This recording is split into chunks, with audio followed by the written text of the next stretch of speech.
कहते हैं कि भारत माता की जय बोलो। क्या कहते हैं कि भारत माता की जय बोलो। अच्छा चलो हम मान लेते हैं कि भारत माता की जय बोलना है। क्या बोलना है? भारत माता की जय बोलना है। तो सवाल पूछो इनसे कि भाई ये भारत माता है कौन? सुभाष चंद्र बोस ने भारत माँ किसको बताया, ये मैं आज आपको बताता हूँ।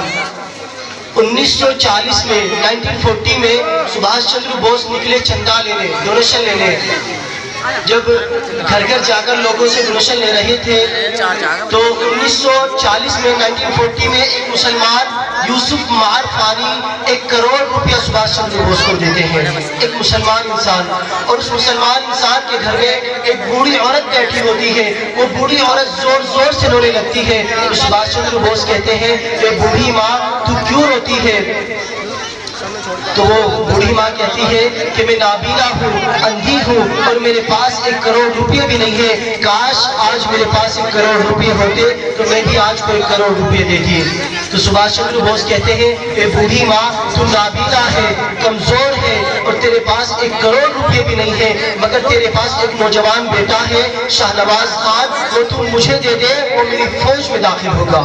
और फिर वो शाहनवाज खान कैप्टन शाहनवाज खान बनते हैं नेताजी की फौज के।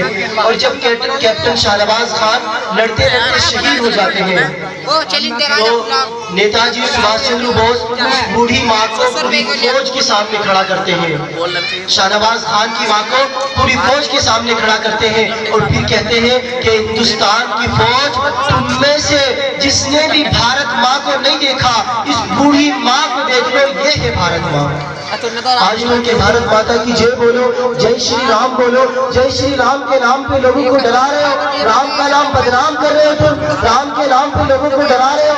ये हिंदुस्तान है, एक आजाद देश है और तुम मुसलमानों को अपना गुलाम बनाना चाहते हो।